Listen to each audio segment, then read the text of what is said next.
welcome to Focus on B, the video series where I spent about 20 or so minutes playing and talking about a game that I've got some thoughts on as of late, and this is Star Fox 64, the game that basically solidified Star Fox's presence in the gaming scene, at least for a time, because unfortunately, we all know that Star Fox and actually Metroid are kind of similar in a way, in the sense that they're both series which have a very strong history and are very beloved, but they haven't necessarily been getting all of the love from their studios' respective developers in recent times. Now, Metroid actually has been. I mean, Metroid Dread was pretty good, right? I've never played it, but I've seen good things about it, and it wasn't too long ago. There was also... There's just been way more Metroid games, but when it comes to Star Fox, oh, poor Star Fox. It's like, okay, you had this super impressive and advanced game for the time on the Super Nintendo. You had a sequel, which never really happened until much later. Then you had this game, which I'm going to be talking about a little more. Then you have Star Fox Adventures, which was, well, let's just say its development history has been quite well documented now. Dinosaur Planet et al. Then there was Star Fox Assault, I believe, which was, to a lot of people, Adventures done right. I've noticed that it's generally received much more positively. Then there was like Star Fox Command Mission, I think? No, or am I thinking of Mega Man? No, Star Fox Command. And then there was with the million different weird non-canon endings. And then there was like Star Fox Zero for the Wii U, and I don't know what has been done with the series as of late. There was also a remake of this game on the 3DS. And you know what I'm just realizing as I'm playing the game right now? It's so weirdly empty about all the character dialogue. I've obviously disabled the character dialogue because I'm going to be talking over this, but wow, it feels so empty about them. And that's something that I have to admit is quite impressive for an N64 game. As we all know, the N64 was known for its limited cartridge capacity, meaning that a lot of games did not have much in the way of voice acting, or at least a high number of voice clips. So for this game to have so many voice lines that it feels empty about them, and that they sound as clear as they do generally, although the most, the highest fidelity ones are in the intermissions. For the most part, they sound kind of crunchy in game, but this actually makes sense in universe, seeing as they're talking through intercoms, right? They're talking through like, I don't know, walkie-talkies or something. Like, they're communicating not directly to each other, so it actually makes a lot of sense. So let's talk about the gameplay a little bit. So fundamentally, Star Fox, from what I can tell at least, is I personally interpret Star Fox as at least for the most part, not in this particular section right here, the all-arranged section, but for the most part, I've always considered Star Fox to be like a, what if you took a Japanese spaceship shooter, tone it down a little bit, obviously, and made it 3D? Because really, this is like...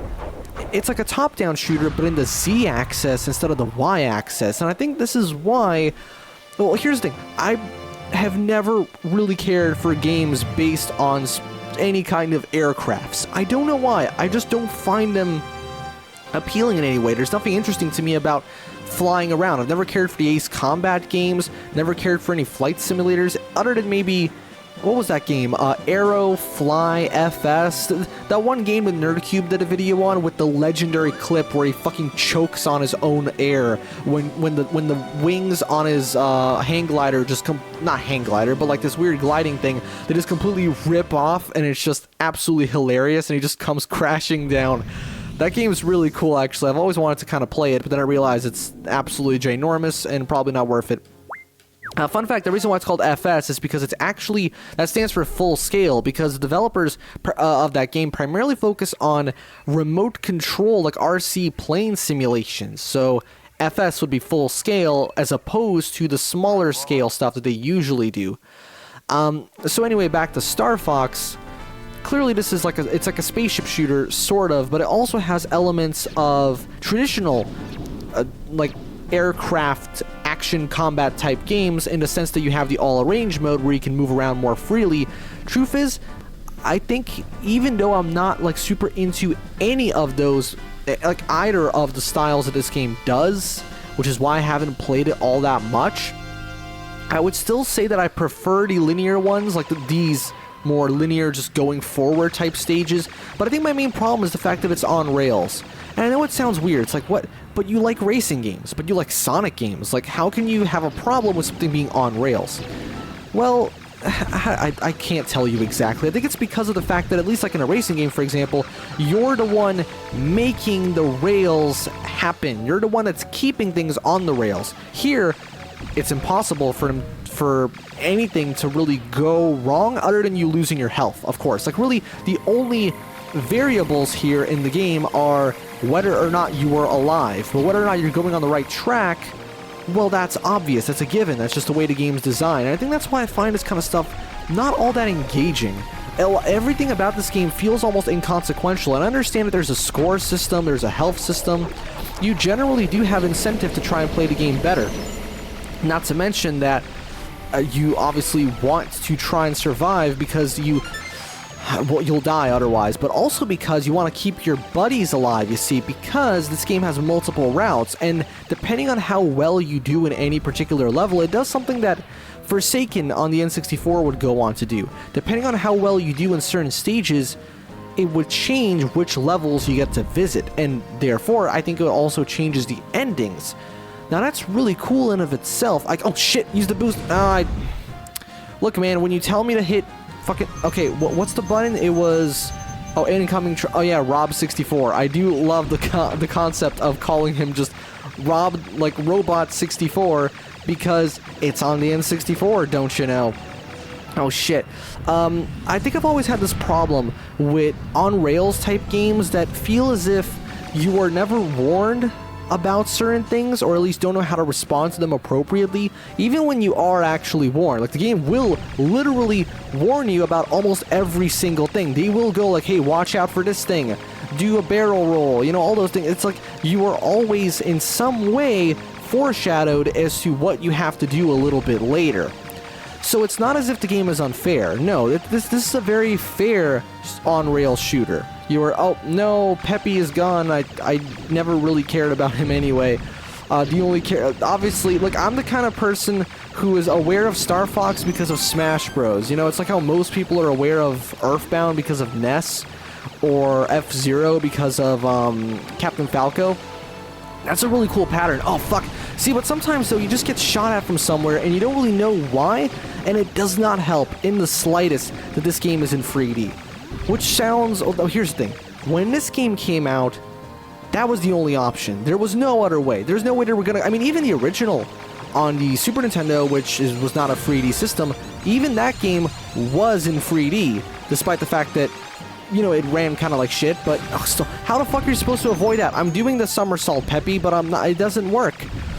Look, I'm probably timing it wrong, right? Like, there's definitely some element of... I wouldn't say there's an element of strategy to this game, although maybe you have to use the inconsequentialness of the movement system as a blessing. You actually have to take advantage of the fact that you never really have to think about where you're going, and instead just focus on what it is you're doing where you currently are, right? You're presented all these little challenges. I love these little moments where you have to go through these rings. See, this is cool. If we had more of this kind of stuff... Oh no, did I just imply that I like Superman 64? No, hold on. See, because it's a collective gaming conscious thing where you see rings going through rings, especially in an N64 game, and that's the first thing that comes to your mind. It's just like, oh, Superman 64, like the first mission of Sonic 06, where it's like you have to go through rings, because how else are you supposed to tutorialize the controls? But anyway, I'm not really sure exactly where my... okay, I'm not sure why I don't like this, because you'd think I would. You'd think I'd be all over a game like this, for one, not just because of my dislike of not knowing where to go in a game, and seeing as this game completely eliminates that because it's completely on rails, but you'd also think that, well, you know, I'm a huge fan of traversing in a game, like going places, and this game is all about that. It's about traveling through the galaxy and finding all these different planets and going across these different interesting locations. But I think I know what it is. It's the fact that the levels don't really become all that different as you go. Now, that doesn't necessarily mean that every other game that I play that I do like does that, because that's not true. I mean, like, most levels and most platformers that I play kind of stay the same as they, like, because, you know, games don't have infinite resources to work with. They can't have, like, the level completely change every few minutes. No, for the most part, the level's gonna look pretty much the same all the way through, unless maybe it has, like, a day and night cycle or something, or some kind of special visual gimmick. But for the most part, the gameplay is what matters, and you get all these different interesting set pieces, whereas here, the combat is the core of it. And as you know, I'm not really the biggest fan of combat to begin with, so, for example, this right here, what's happening, this little mini-boss, is this game's idea of an interesting set piece. And I understand that. I'm sure that someone can get a lot of kicks out of this. But personally, maybe my idea of a more interesting set piece would be another one of those sections where you're going through the rings. You know, that would be really cool. In fact, maybe I think this game does have a training mode. However, I'm pretty sure it's not... it doesn't entirely focus on just going through rings. But I feel that maybe if the game had more challenges in that way, more movement-based challenges, a little bit akin to what I believe Just Cause Free did. I think Just Cause Free had all these aerial challenges where you're supposed to, you know, obviously fly through. Yeah, I know. They're all dead. I don't care. Where you're supposed to fly through different rings and stuff and go through all these different obstacles and obstacle courses and challenges. I think if this game leaned more towards that, I would like it more. Now, of course, let's be real, none of this would really have been the selling point. The selling point, so to speak, of this game at the time was two things. Well, one, the fact that it's a Star Fox game that looks and actually runs quite good. Quite well, right? Like, it looks good and runs well. But also, this game was sort of meant to promote the Rumble Pack as well, because back then, believe it or not, vibration in a controller wasn't all that common, right? Not that I really have a problem with that, seeing as nowadays I cannot stand controller vibration, which is why I'll typically play on a keyboard anyway, or if I'm using a controller, I'll instantly fucking disable that vibration if I can, because it takes me out of it. Like, nothing takes me out of a game like reminding me that I'm holding a controller. You know how some people talk about how, like, when you make a game, when you make its controls, you want the controller to disappear, so to speak? Well, what better way to make the controller reappear than to have it fucking shake?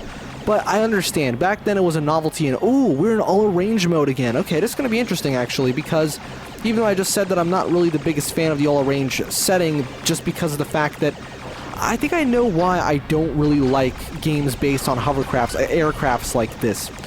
It's because there's so much space for you to potentially miss your target. It's the reason why some of the Ace Combat games, the ones that try to go for a higher commercial appeal, I believe there was this one called Ace Combat Assault Horizon. I think Total Biscuit did a video on it. It really is a shame that he never lived to see the series go back to what it made it so good, because that game, it got some shit because it was essentially... It was more on rails than even Star Fox 64. I'm not even kidding. It was essentially a game where you would just, like, hold down a button to lock onto a thing, then push another button, and you shoot that thing out, or whatever. It was very, very simplified. Now, admittedly, that does eliminate my problem with this kind of gameplay where you get lost easily, or, like, you lose track of your target, but that's part of the challenge. I feel that... What the fuck? A bomb has been planted. What is this, Counter-Strike? Oh, God. What am I supposed to do about this bomb, actually? Hold on. Can't let you do that, Star Fox. There is voice acting again. I've disabled it so it doesn't, you know, interrupt me. But anyway, what was I talking about? I got completely distracted by the bomb thing because I thought I was playing Counter-Strike for a second, but, no, what was I talking about? It was about how, yes, I understand that part of the challenge really is keeping track of your opponent. So let's be real. This is an N64 game. There's really not a lot of room for you to get lost because there literally couldn't be any more room before the game shits itself. So, of course, this is a very mild case of the problem. If I were playing a more recent game with a much more open-ended and much larger environment for you to potentially lose your opponents within, then yeah, I absolutely understand that. I'm not gonna lie, I actually have no idea what I'm doing right now, and I think that's part of the issue. That oftentimes things feel a little bit inconsequential, not just in terms of here, obviously my movement isn't inconsequential actually, but I don't really know what I'm doing. I think I'm supposed to perform a, let me see, there's this move you could do where you can, I don't know how to do it though, where you can do a somersault, like a backward sort of, you flip around, and then you are suddenly facing towards your opponents. Now, I don't know how to perform that move, so I don't know if I'll be able to complete this. What? What's this? You're not as tough as I thought. Okay. How do I go about... there you go. Okay, now I think I might be able to turn around and shoot these guys. Now, I'm probably going to die, keep in mind. Fortunately, the game does give you a mini-map, which does alleviate a lot of these problems, but at this point, I might as well just be looking at the mini-map and playing fucking Asteroids or something, which, to be fair, I've actually never really played Asteroids because it's a bit too behind for me to want to... I don't know what I'm doing, honestly. I don't really understand what I'm expected to do. I'm obviously supposed to shoot them out of the sky. Let's just die real quick. I think I'm supposed to shoot the... That sounded like a Zelda thing. You know why? That's because it is a Zelda thing. Like, the sound font for this game was actually reused for Zelda Ocarina of Time, I believe. Let's go ahead and save a state real quick. There you go. So I just don't have to worry about losing lives. So let's actually pay attention to what I'm supposed to do.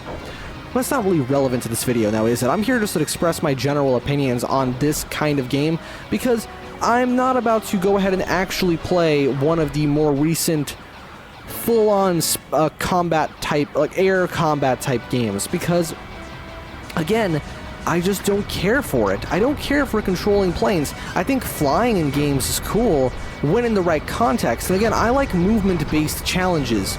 But just flying around and trying to shoot a guy who really easily avoids you, that is not something that I find fun. Now, fortunately, we do have a lock-on, as you can see. If you hold down the action button, the A button, you get a little lock-on, which makes it a little bit easier to shoot people. Now, funnily enough, even though I'm not a fan of this kind of game, at least I don't love it. I don't dislike it in any way, and I couldn't dislike it. This game does have an incredible status as a classic game in the genre and a classic on the N64. But I'm actually kind of fond of Omega Boost. I might do a video on it at some point. I've never had a problem with Omega Boost. I think it's because that game focuses on a much smaller sort of...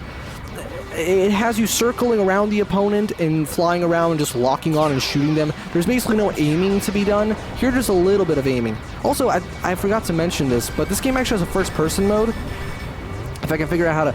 Oh! You can't access the first-person mode here. Okay, that's interesting.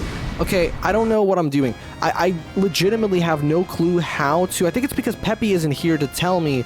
That's a really interesting mechanic. The game will actually take away your tutorials if you let them die, because Peppy is your tutorial guy. He's the guy who tells you how to do things.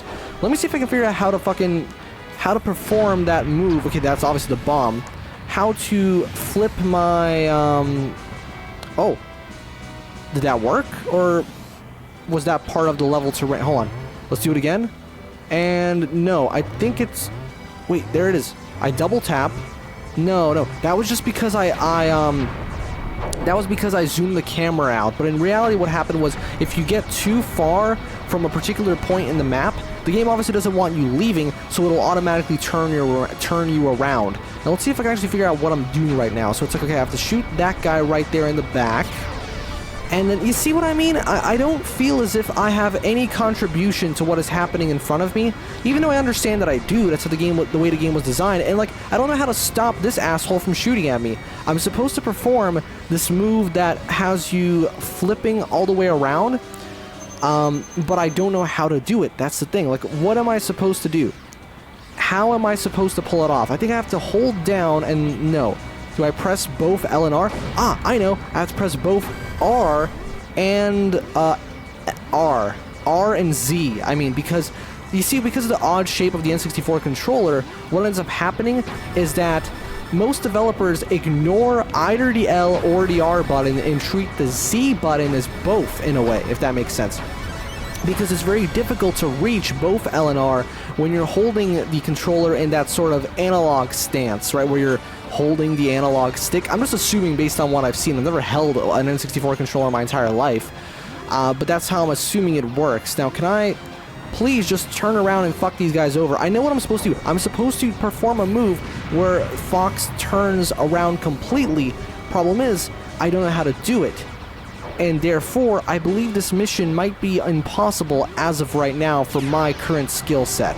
Which, I don't really care about that because I'm not going to play this game much more. Again, on-rail shooters, there's a reason why they're a bit of a niche.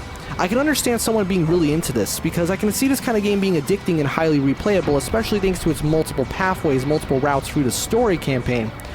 But when it comes to just a moment-to-moment gameplay, I mean, right now, as you can clearly tell, I'm completely lost. Like, maybe if I try and just zoom really far into the distance, I might be able to force the game to perform that move for me, because yes, as you can see, if you go all the way over here, look what happens.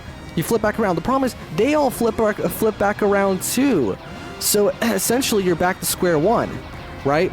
I don't have any bombs left. I can't really do anything, so at this point, I just have no real reason to keep playing. I mean, what is this explosion that they're talking about? Am I supposed to defuse the bomb in some way?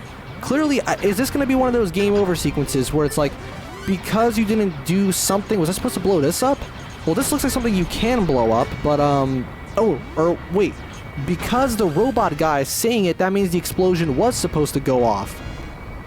Or, no, do we win or do we lose? Or is this one of those moments where you get an alternate ending? Emergency maneuvers, okay. The music's going a little bit Zelda when Ganondorf shows up, so now I'm assuming that this was actually a lose situation. Which means that now I will either have to redo the level, which I'm obviously not going to do because the episode is over, or it means that I'm going to be taking a different route throughout the story. Let's find out what happens actually, and then we'll end the episode, because I am curious as to how this game handles its progression outside of just... Let's see, the music is a little bit somber, so I'm trying to use what the cues that the game is giving me to assume mission complete, though. I win. Okay, so this is the kind of mission where I guess you have, multiple options, where if you let the bomb explode, you take one path, you don't let the bomb explode, you take another path, unless the explosion was scripted, which I'm not sure of. I have literally about 10 minutes worth of experience with this game, and most of my experience is entirely based on what I've seen, reviews, showcases, let's plays. Well, I've never watched a let's play of this game because it doesn't seem like a very interesting game to let's play, to be honest. But regardless, though, those are my general thoughts on Star Fox 64 and the on-rail shooter genre as a whole. I understand the appeal. I just don't get to the appeal, so to speak. I can't really say that I would want to keep playing a game like this. It looks as if I'm going to. No, I'm just doing this to keep it visually interesting. But I could also see something like this being very addicting and very enjoyable to someone who is a fan of, like, okay, I want a top-down shooter, but with even more visual spectacle, because there definitely is a lot more visual spectacle compared to something like a more traditional top-down shooter, although top-down shooters can get pretty visually hectic as well. So I think that's going to do it for this episode of Focus on B, the video series where I spent about 20 or so minutes playing and talking about a game that I've got some thoughts on that I haven't really been playing too much of, but I still wanted to talk about because it's just existed in my conscious for a long time, and this has been Star Fox 64, 1997, N64/3DS.